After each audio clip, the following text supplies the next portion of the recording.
I suppose I should have been more cautious the first time my wife came home from her job at the art gallery, brimming with excitement over a new patron. But when you trust someone completely, especially after 17 worry-free years together, your instinct is to give them the benefit of the doubt. My instinct, however, was very wrong. I'm Daniel Garcia, and my wife is Sarah. We met at a small Midwestern university 18 years ago, started dating 17 years ago, and got married 16 years ago. Our family grew with the addition of our daughter 14 years ago, and our son 12 years ago. I work as a computer programmer for a government agency, earning a decent, but not extraordinary salary. It was sufficient for Sarah to be a stay-at-home mom while our children were young.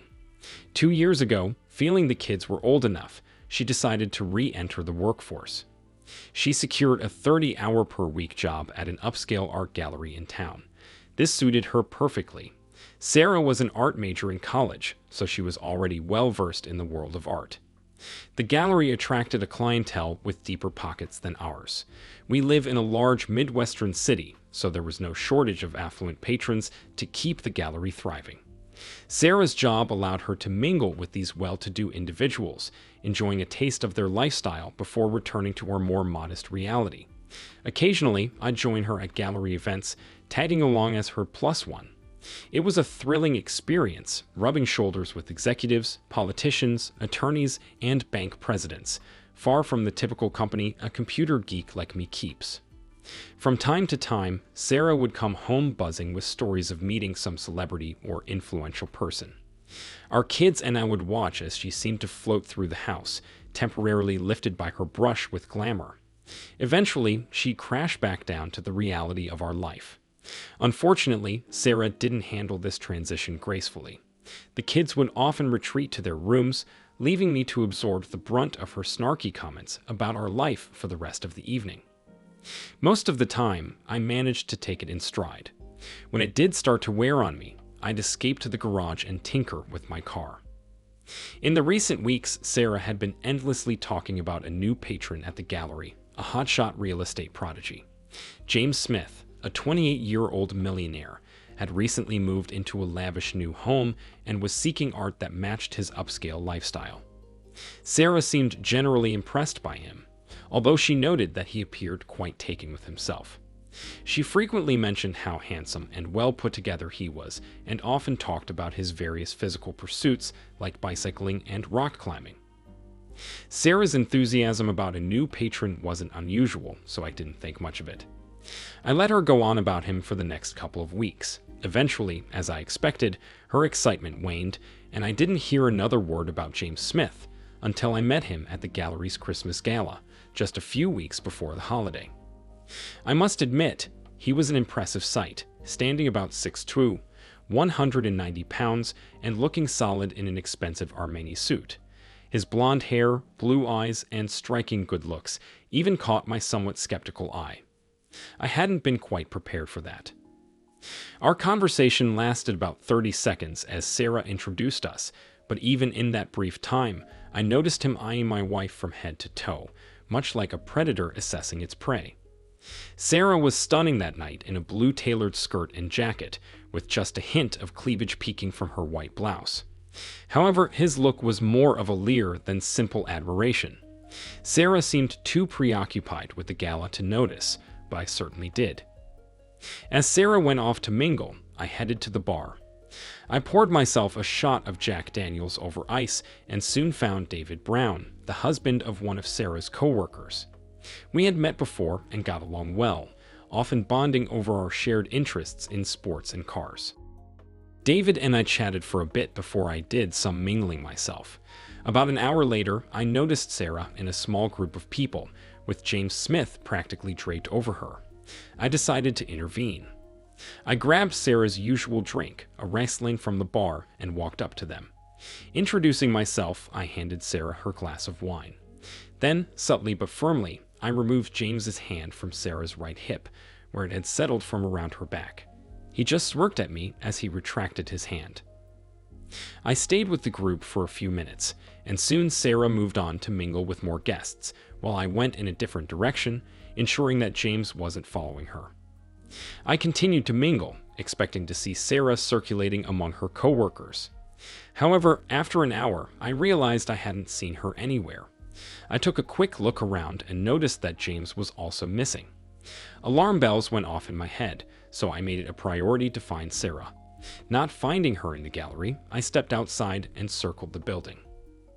I saw clusters of people in the parking lot, seemingly preparing to leave, but still no sign of Sarah.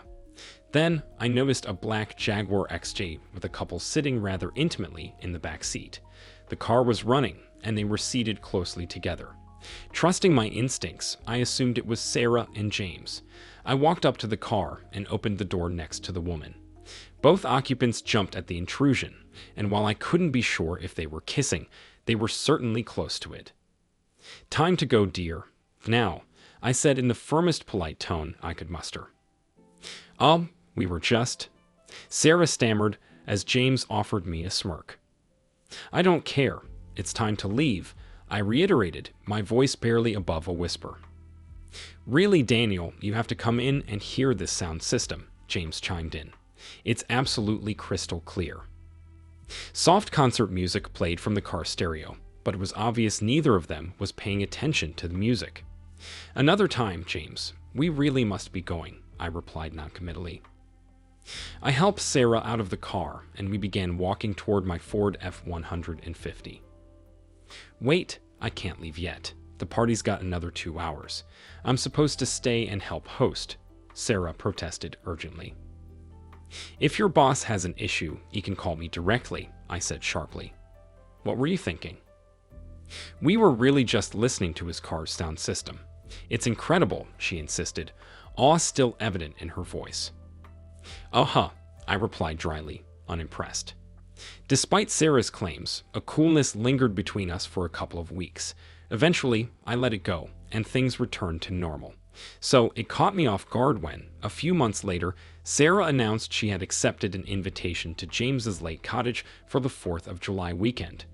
The guest list included us, Sarah's boss and his wife, and 2 other married couples who were friends of James.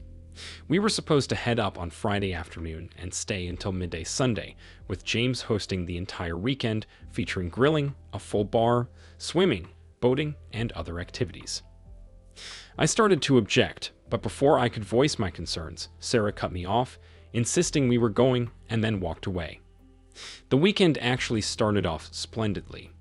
We spent several hours on James's sizable sailboat, enjoying the lake. The women looked stunning in their bikinis, while us guys managed to pull off the baggy swim trunks look. To be honest, James probably had the best physique among us, though, thankfully, he didn't seem to be any better endowed than the rest of us. Sarah, despite being the second oldest of the 5 women, was arguably the most striking in her black bikini, which accentuated her 36C bust and shapely figure without being overly revealing. James's backyard at the cottage was impressively set up with a top-notch grill and a fridge filled with beer, wine, and ice for mixed drinks. He marinated a batch of steaks and expertly worked the grill while the rest of us lounged nearby, drinks in hand. James was the perfect host, and he kept his distance from Sarah, who also made sure to maintain a polite distance compared to their interactions around Christmas. The first night went smoothly, and we all retired to our rooms around midnight, with James, the only single person, retreating to the master bedroom alone. Saturday kicked off with a visit to the charming little tourist town by the lake, filled with quaint shops. The women returned with several purchases, clearly enjoying themselves. A hearty lunch of hero sandwiches followed, and then a spontaneous volleyball game broke out. After the game, the drinking began, and that night's grilling consisted of sausages and shredded pork. We relished another delicious meal and spent a couple of hours chatting. Later in the evening, Sarah's boss, John, suggested a walk around the lake, which I agreed to, thinking it was wise after all we had consumed. The walk took about 30 minutes, but upon our return, my mood soured. I found Sarah lounging in a chair, leaning back against James, who had his hands around her waist. As John and I approached, Sarah smiled and got up, albeit not hastily, clearly aware of my feelings. She avoided eye contact and took a seat in the chair next to me for most of the evening. Despite her apparent attempts to feign innocence, I caught Sarah and James exchanging furtive glances throughout the night, believing they went unnoticed. Similar to the previous night, the party began to wind down around midnight. The other three couples made their way to their respective bedrooms, but Sarah quietly asked me to join her in the kitchen. For the first time all evening, she looked me directly in the eyes and declared, "James has asked me to sleep in his bed tonight, and I've accepted his offer." I must have blacked out or something. I couldn't believe what I was hearing. Sarah just told me she was going to spend the night with James. I stared at her in disbelief, unsure if I had understood correctly. "This isn't about love," she explained.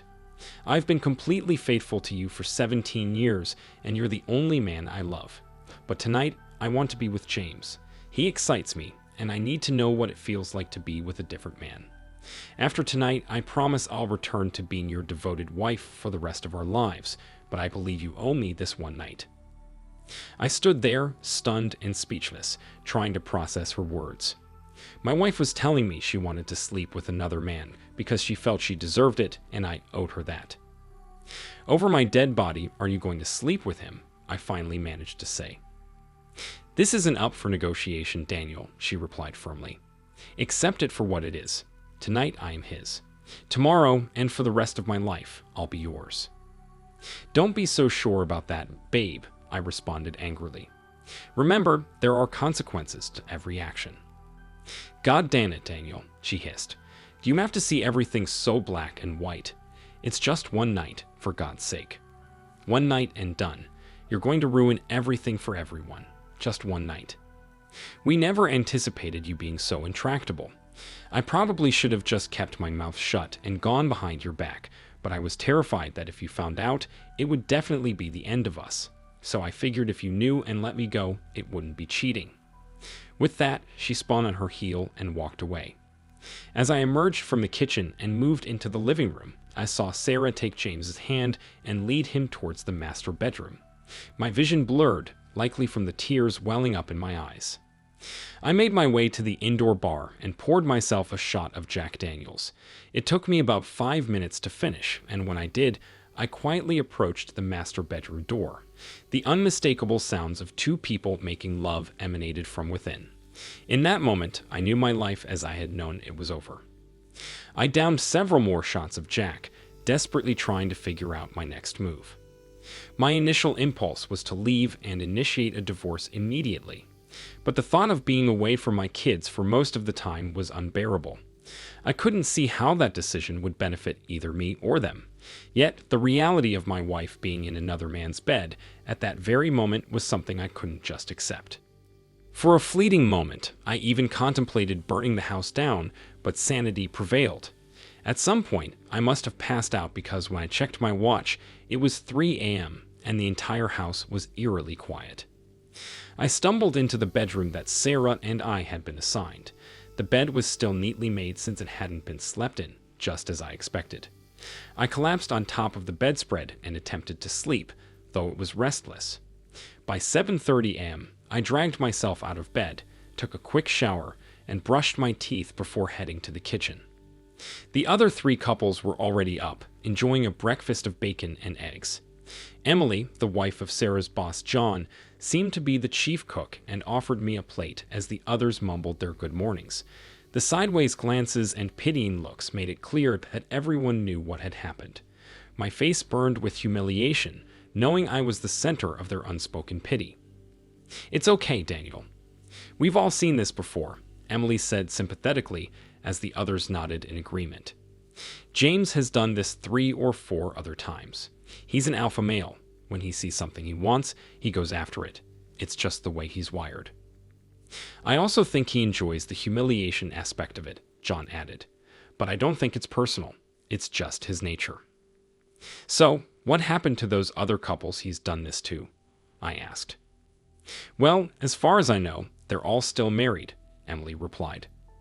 "It's kind of silly to break up a marriage of many years over one night, if you think about it. Especially when there are kids involved," Ashley, one of the other wives, chimed in. "You mean he specifically targets married women with children, so the kids can be used as leverage for the affair?" I asked incredulously. "It kind of looks that way," chimed in Christopher, Ashley's husband. "But honestly, he's a great guy aside from that one quirk. I've known him since college, and once you're his friend, you've got a friend for life. So I can overlook that flaw.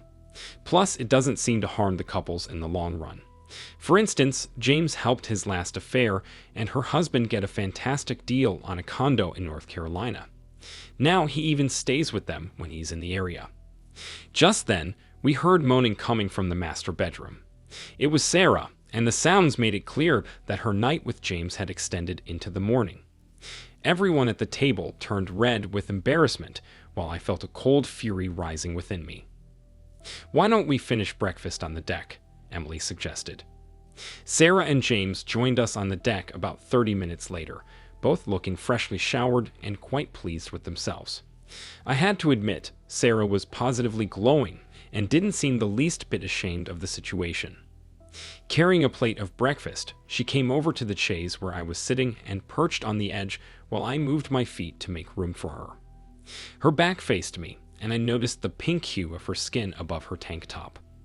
There was also a noticeable bite mark on her right shoulder, just under the strap of her tank and bra. She acknowledged me with just a nod, and I saw no reason to break the silence. "So, what are everyone's plans for this afternoon?" James asked in a convivial, host-like manner. "I think we need to get back and spend some time with the kids this afternoon, don't you, sweetie?" I said, addressing Sarah's back. She hesitated for a moment, and I could tell from the subtle movement of her hair that she was rolling her eyes at me. One of those instinctive cues you pick up after being together for so long. Sitting across from everyone else, her eye roll was on full display, and it took all my self-control not to reach over and slap the back of her unfaithful head. "I was hoping we could stay a bit longer and maybe go sailing again, dear," she said flatly. "Nope, we need to get back. You finish your breakfast. I'll load the car. Wheels moving in 10 minutes, I said as I headed inside. I packed the car in record time. When I returned to the deck, Sarah was just finishing her breakfast. I grabbed her by the wrist, gave a quick wave, said a hurried goodbye to everyone, and practically dragged Sarah to the car. I didn't need to look at anyone's faces to gauge their thoughts. I already knew because I was thinking the same thing. With the exception of the radio playing softly, the drive was shrouded in silence for the first 45 minutes. Sarah mostly stared out the passenger window, likely avoiding eye contact to prevent an eruption. She must have sensed that meeting my gaze would spark the inevitable confrontation. Finally, I couldn't hold it in any longer. Was it worth it? I half hissed, half spoke. She remained still for a moment before taking a deep breath and turning toward me. Yes, it was wonderful, she cooed, a distant look in her eyes. That was not the response I expected. I wasn't sure what to expect. Maybe some stammering, a partial truth, a lot of backpedaling, perhaps an apology, but certainly not the blunt, unvarnished truth. Her expression confirmed it. She wasn't lying. 17 years, 2 kids, everything we've built together, undone in one night, I asked. She turned further toward me, her face a mix of sadness and resignation. That's up to you, Daniel, she replied. I promised this was a one-time thing, and now I'll be as faithful as I was before last night. It was an incredible night, and now it's over. But if you can lose your love for me that quickly and are willing to break up our family, then do what you need to do. Just remember, I'll get the kids, and I'll make sure they know you ruined our family. I was stunned into silence, not even an apology, and she was prepared to pin the breakdown of our family on me. She and James must have orchestrated this perfectly. I had never seen this side of Sarah before, and I certainly didn't like it. So, I can assume then that this morning's activity with James was a calculated move meant to humiliate me? I asked. Not entirely. He wanted one more time before I resumed being the faithful wife to my husband. He's willing to play by my rules. We stopped at the in-laws to pick up the kids. For Sarah, it was as if nothing had changed. Despite my good relationship with her parents, Matthew and Jessica, I could barely face them. It felt like they somehow knew Sarah had betrayed me, and I was engulfed in shame and humiliation. I wanted to scream the truth about their daughter, but knew this wasn't the time or place. Sarah sported a bemused look the entire time we were there, clearly enjoying my discomfort and relishing the upper hand. This was definitely not the way to make amends, I thought. Later, Sarah got into bed after I did. I was facing away from her when she climbed in and spooned behind me. I felt her hand begin to caress my body. After she tried to bring me to arousal twice, I turned to face her and slowly shook my head. "Not happening tonight," I said. "There's nothing you can do to get me up for you. You'll just have to be satisfied with what James gave you last night and this morning." For the first time since Saturday night, Sarah showed weakness. She looked hurt and shocked by my refusal of her advances, one of the very few times this had ever happened between us. "But don't you want to reclaim me for yourself? James says it's almost an automatic response for men in situations like this," she said, her voice tinged with incredulity. "Oh, did he now? So, not only is he a real estate genius, but he's also a therapist. Well, he should have warned you that some men don't see what you did as a challenge. Some of us see it as a complete betrayal." Sarah's eyes widened in shock. In our 17 years together, I had never spoken to her this way, and I had certainly never cursed at her before. She withdrew her hand as I rolled onto my back and pretended to sleep. I could hear her quietly crying, but I didn't care. I scheduled an appointment with a reputable divorce attorney for the following week. The meeting, to say the least, did not go well. Joshua Martinez had to explain to me twice that my options were limited to essentially giving up half my assets and partial custody of my kids, or sticking it out for their sake and still giving up half my assets if we divorced once they were of age. We've all seen parents who live for their children and then find themselves with nothing in common once the kids leave home, leading to divorce. That was the scenario my attorney laid out. Be a super parent for the next 6 years, then divorce Sarah as soon as the kids were no longer a concern. At least in my case, I didn't have to worry about Sarah running around if she kept her promise. So, that's what I did. If my kids were involved in an activity, I usually took the lead and made sure Sarah was involved too. There was no reason I should be the only one enduring a Stant Club fundraiser or working on a 4-H woodworking project. We became the parents everyone admired but also pitied. On the physical side, I didn't touch Sarah sexually for 6 months. Eventually, she told me that if I didn't fulfill my husbandly duties, she would have to look elsewhere. Since I was on the brink myself, I rationalized that I could be with Sarah in the same physical way she had been with James, and no other way. After all, she was still a beautiful woman. It wasn't like I was being forced to be intimate with someone unattractive. Our first night back in the saddle wasn't pretty, but it set the tone for the next few years. We had a date night at one of our favorite Italian restaurants, and I made sure Sarah had a couple more glasses of wine than usual. She was a bit more randy than normal, and when I suggested we head to bed while the kids were engrossed in a movie, she didn't hesitate. Like two horny teenagers, we stripped down quickly.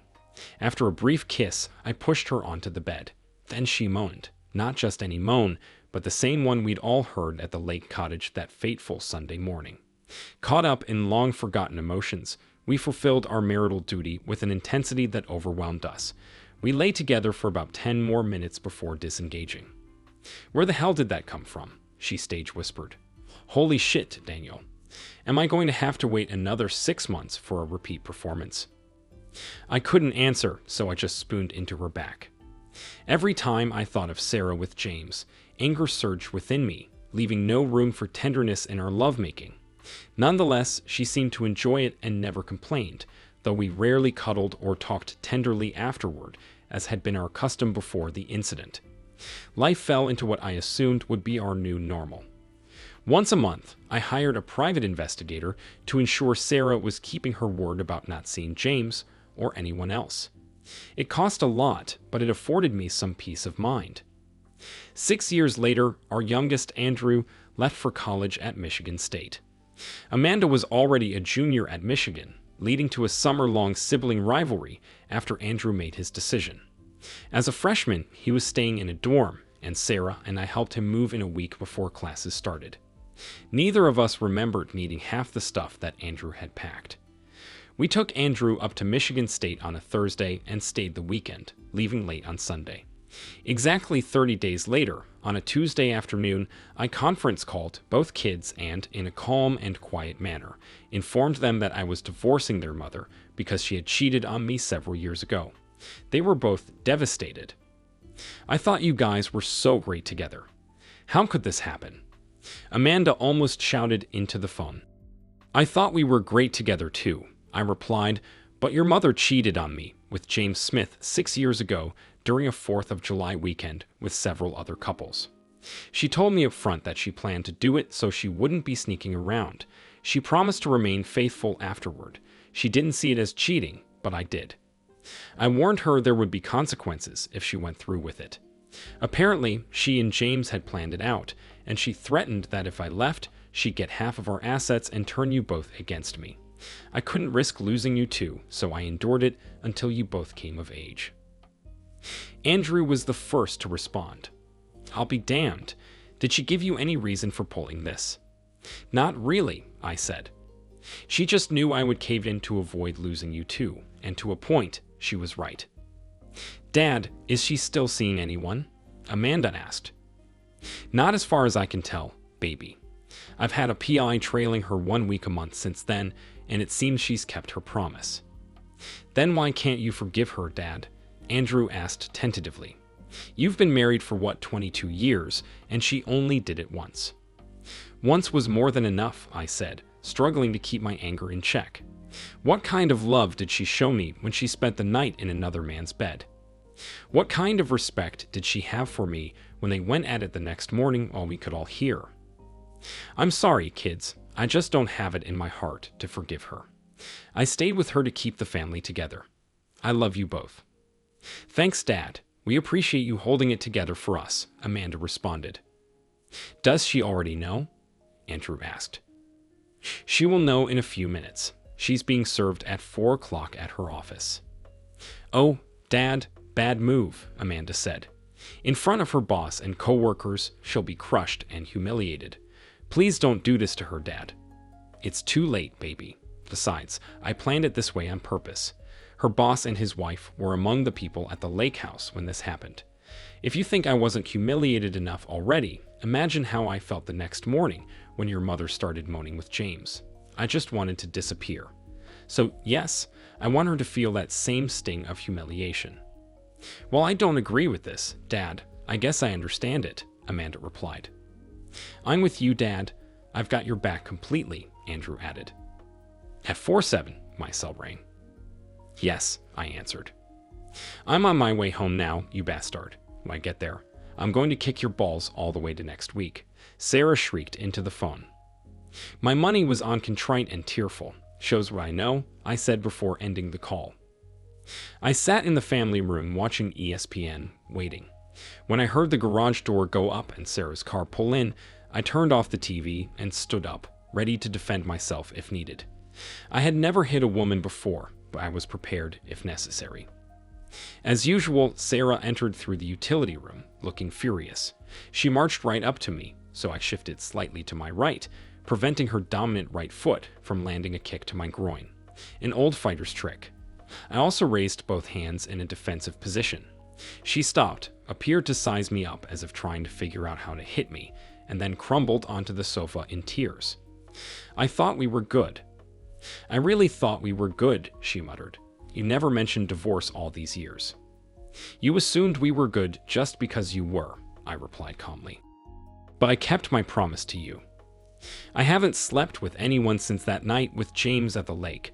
I wasn't planning to ever betray you again." "You did keep that promise, but you broke a vow you made to me 16 years earlier when you did it. I warned you not to go through with it, but you threatened to take the kids away from me. I couldn't stand by and let that happen." "And you had me served at the gallery, in front of John and all my co-workers. Could you be any crueler?" she rasped. "Having John there completed the circle you started at the lake house 6 years ago. As for cruelty, that Sunday morning was the most humiliating moment of my life. Revenge felt justified." Sarah continued sobbing, but I could see a glimmer of recognition in her eyes.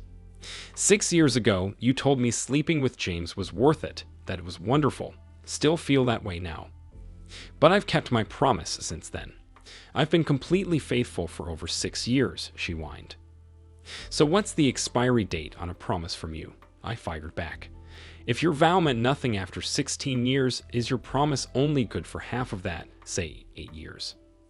Daniel, I am truly sorry if that one incident is leading to divorce, but I confessed it to you. I didn't cheat. Yes, you did, I insisted. Just because you told me about it beforehand instead of sneaking around doesn't make it right. We didn't discuss it. You decided it with him. We didn't agree to it. You and he did. You broke your vow to me.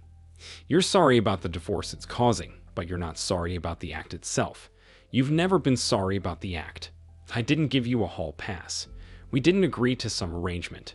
You just made a decision and expected me to accept it. You tore my heart out that weekend, Sarah, and on the drive home, you told me it was my problem, that I had to get over it or you'd take the kids away. Does that sound like love to you? Because it sure doesn't to me. She just looked at me, stunned. Sarah hired a good lawyer who convinced a judge that we needed couples counseling. At our first session, the counselor, a young and attractive woman of about 30, asked me why I couldn't get past Sarah cheating on me just one time, especially since she hadn't gone behind my back to sleep with James. I looked at her as if she had two heads and then asked if she had ever been married, noticing she wasn't wearing any rings on her left hand. My marital status has nothing to do with your answer, Mr. Garcia, she replied defensively. That's exactly the wrong answer, I said, standing up to leave. Both women sat motionless as I exited the room. Later that night, I received a call from Matthew and Jessica, Sarah's parents. I dearly loved them. My own parents had passed away several years ago, and I had become even closer to Matthew and Jessica since then. They returned my love wholeheartedly, but I knew they'd have to side with their daughter. It's just what parents do. I hadn't spoken to them since Sarah was served with the divorce papers several weeks earlier. Both of them were on the line, on speaker. After exchanging pleasantries, Jessica started the conversation. Daniel, why do you have to be such a hardest about this? She asked. You know Sarah loves you with all her heart and has kept her promise since that incident. Why do you have to be so intractable? What exactly did she tell you about that weekend? I asked. Well, honey, she told us that you two talked about her sleeping with some guy for one night and that she promised to be faithful to you forever afterward. She said she told you up front instead of sneaking around because she really loves you and didn't want to lose you. That's only half the story, Mom. Are you two sitting down? Say what you need to say, Daniel. We're sitting, her father answered curtly. We didn't discuss it. She and James did. I was informed. I was told I had no say in the matter, that it was happening whether I liked it or not, and that if I made waves, she'd get the kids and turn them against me. I warned her not to do it, but it didn't make a damn bit of difference. So they had their fun that night, and just to further humiliate me, they had another round the next morning, with the rest of us initially sitting in the living room until your daughter got too loud, forcing us to move out to the backyard. I've never felt so humiliated in my life. And when we got home, Sarah told me just how wonderful their time had been. Does that sound like a loving wife? Does that sound like someone who truly cares about her husband? It sure doesn't to me. But you stayed with her for 6 more years, her father asked. No, I stayed for my children. But the love, well, it started dying that night and continued to wither a little more each day. I'll never love her like I once did. I heard Jessica sobbing. We're sorry, son. We didn't know the full story, Matthew said. We should have realized it had to be worse for you to just walk away. Thank you for staying all those years for the kids. With Sarah and her lawyer trying every tactic to delay, the divorce took about a year. Maybe Sarah thought I would lose the will to fight and just stay married. She should have known that wasn't going to happen. Although I didn't realize it at the time, being an involved parent as my kids grew up kept my standing high in social circles and gave me a glimpse into the personal lives of other parents. I got to know a lot more divorcees in my age group than I would have otherwise, and I used that knowledge to my benefit when my divorce finally became official. I took day trips, went to restaurants and dance clubs on weekends, and almost always had an entertaining companion. Many were the divorced mothers of my kids' friends, and others were friends of friends. The old adage that everything is out there if you're willing to look for it proved true. I made love more often and with more partners than I did before I was married. Life wasn't bad if I ignored the hole in my heart that Sarah had left. I moved into a 3-bedroom condo after the divorce because I wanted space for my kids to stay with me whenever they wanted. I knew they were initially angry with Sarah after the divorce, but I hoped they'd eventually get over it and maybe split their time between us until they moved out permanently. For their sake, I hoped they and Sarah would come to some sort of agreement, but I wasn't going to be the one to broker that deal. Sarah had wronged all 3 of us, and I wasn't about to smooth her way back into the kids' lives. While it didn't surprise me that both kids chose to live with me during their breaks from college, what did catch me off guard was how quickly Sarah's parents re-entered the picture. During the divorce proceedings, I hadn't heard much from them, which I understood. Yet, about 2 months after the divorce was finalized, Jessica called and invited me to dinner at Maggiano's, a nice Italian restaurant in our city. Considering how well we had gotten along before the divorce, I saw no reason to decline, and the evening turned out to be delightful. The night started off a bit awkwardly, with Matthew and Jessica apologizing for Sarah's actions and any animosity that might have arisen because they had supported her, at least until they learned the full story. I had assured them that their apologies were accepted and that I understood their need to support their daughter. I then suggested we change the subject, and the evening improved from there, despite occasional comments and tears over what might have been. Reconnecting with Matthew and Jessica brought a sense of normalcy back into my life, and I believe they enjoyed my company as much as I valued theirs. We seldom talked about Sarah, except when reminiscing about past events. We started getting together a couple of times a month while the kids were away at school, and even more frequently when they were home. It was only a matter of time before I introduced a new person into our gatherings. I began dating Megan about 18 months after the divorce. I had been casually dating and not actively searching for Ms. Right when Megan and her friends walked into a restaurant where the kids and I were having a Saturday night meal. She and her 3 friends were seated just a table away. Although I wasn't particularly attentive, my kids were quick to notice. "Hey Dad, did you see those women who just sat down?" Amanda whispered. "They're all attractive, and 3 of them aren't even wearing wedding rings." "Amanda, I don't need you playing matchmaker," I replied, a bit exasperated. "Dad, she's right. There's some serious potential at that table," Andrew chimed in. Curiosity got the better of me, and I glanced over. The kids were right. "Well, I'll be damned. Maybe I do need your help," I admitted to Amanda with a grin. After we finished dinner, I handed Amanda the car keys and told the kids I'd find an Uber home. I then introduced myself to the table of lovely ladies, who quickly invited me to join them. As they ate, I sipped a shot of Eagle Rare bourbon. "Did you seriously just ditch your kids to flirt with us? What kind of dad does that?" asked Olivia, the long-haired blonde sitting at my 10 o'clock. "I'm a dad who trusts his kids' good taste. When they pointed out that 3 of you weren't wearing wedding rings, I faced 2 options. Head home to watch a baseball game and endure endless teasing from my kids, or come over here, risk making a fool of myself, but earn their respect. Plus, they've always told me that it's just as easy to love a good-looking stepmom as it is an unattractive one." "Wow, that's an interesting approach, big guy," commented the married brunette at my 2 o'clock. "It's not an approach, just a confident guy with 2 smart, outspoken kids, who, I should add, have excellent taste. So, Arnie the leader here." The women burst into laughter, even Samantha, the one I had singled out. "For that, big guy, you get to tell your story first," she said with a smile. I gave them a condensed version of my life, summarizing my 17-year marriage and subsequent divorce. "Not convincing enough, Romeo. If you're such a great guy, how did your wife slip away?" asked Megan, the raven-haired beauty, at my 8 o'clock. 3 of us here are divorcees, so we'd like to know early if we're wasting our time." "I appreciate the directness," I responded with a smile. For the first time since my divorce 2 years ago, I laid out my entire story, even the painful parts. Until then, the only people who knew the whole truth were Sarah's parents and my divorce lawyer. When I finished, the room fell into an uncomfortable silence. Everyone had tears in their eyes, and I could feel my own welling up. "Well, that's one way to bring the mood down," Rachel remarked, gently touching my right arm from my 4 o'clock. "I'm sorry, ladies. I usually try not to dwell on the past. Look on the bright side. I got 2 great kids out of it, and my in-laws aren't too bad, either." "Your in-laws? You're kidding, right?" Megan exclaimed. "Now you're really pushing the limits of believability.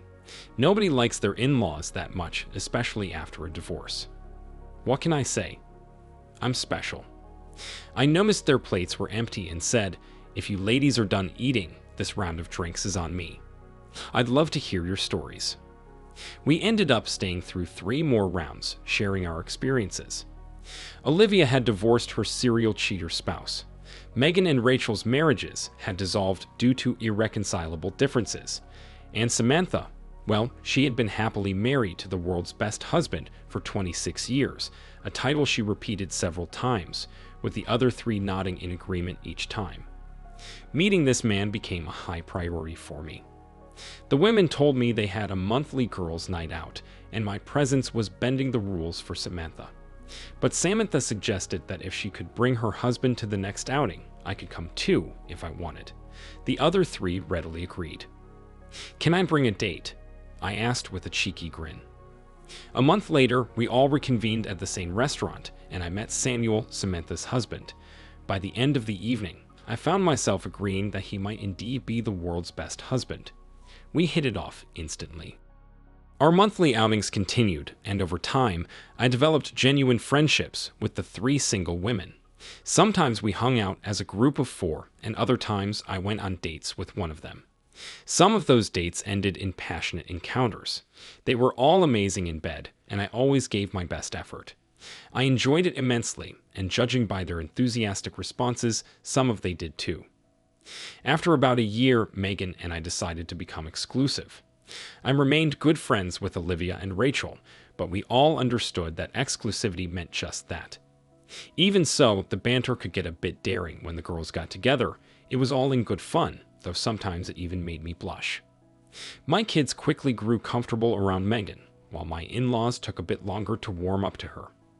I understood and didn't push the matter. A steady girlfriend for me likely signaled to them that the slim chances of Sarah and me reconciling were disappearing. But over time, they began to see in Megan the qualities I admired, and given the strong bond I shared with my in-laws, it was only a matter of time before they started to feel natural around her and began treating her with the same warmth they showed me. After Megan had been around my in-laws about half a dozen times, Jessica, my ex-mother-in-law, pulled me aside looking unusually serious. My heart raced, fearing some imminent family drama. "Daniel, maybe I don't have the right to say this, but too bad. I'm saying it anyway," she began, her tone firm. "How long have you been dating this woman? Don't you think it's time you put a ring on her finger before somebody else gets that bright idea?" I tried to maintain my composure, but I was grinning inside. When your ex-mother-in-law points it out, maybe it's time to act. "You're right, Mom. I need to lock this girl up. I guess I've been a little gun-shy," I admitted. "Do it soon, you big lug," she responded with a smile. 6 weeks later, I took Megan to Maggiano's for her 47th birthday. I told her to dress for the occasion, and she emerged in an iconic little black dress. Even without pregnancies, Megan always maintained a stunning figure, partly due to her dedication at the gym. Her dress was about 5 inches above her knees and cut low in the front, perfectly accentuating her beautiful 36 c's. Heads turned all night, and it took everything in me not to drool during dinner. We both ordered cheesecake for dessert, and our waiter soon approached with a tray holding 2 slices and a bottle of champagne. "We didn't order the champagne," Megan whispered, puzzled. "No, we didn't." "I did," I whispered back, smiling. "It's for toasting right after I slip this ring onto your finger." After my talk with Jessica, I had visited my favorite jeweler to have a custom diamond engagement ring made. He did a remarkable job, and Megan, upon seeing it, immediately burst into tears. Amidst the joyful sobbing, I distinctly heard a heartfelt yes. We opted for a simple spring wedding. Andrew stood by my side as my best man, and Samantha was Megan's matron of honor. No, I didn't invite Sarah. Though I knew it pained Matthew and Jessica, I couldn't consider my ex-wife a friend. Our interactions were limited to events involving the kids. While we maintained cordiality during these occasions, unlike some who managed to forge a friendship post-divorce, it wasn't in the cards for us. The wound of disrespect was too deep for me to truly forgive. My children eventually forgave their mother, and that was fine by me as she is their mother. We didn't discuss Sarah among ourselves, and my in-laws didn't bring her up either. Megan got along well with Sarah during group gatherings, and I was comfortable with that. Megan had the freedom to choose her own friends, and we didn't dwell on it. We came together for significant family milestones, such as Amanda's and Andrew's weddings. As a proud father, nothing was going to overshadow my children's big days. A couple of years into their marriages, grandchildren began to arrive. Here, I witnessed a side of Megan I hadn't anticipated. Sarah and I were delighted to be grandparents, but Grandma Megan was ecstatic. She had unfulfilled maternal instincts that the grandchildren happily tapped into. She became a joyful, devoted grandmother, practically ridiculous in her enthusiasm. Sarah remarried and divorced twice more after me. Reflecting on this, Megan once remarked that Sarah might be searching for someone like me, but was unable to find him. She then asked me for a promise that I would never leave her. "There's no need for me to promise that," I replied. "I made you a vow." Thank you for watching this video to the end. If you liked it, please like it and subscribe to the channel. See you soon.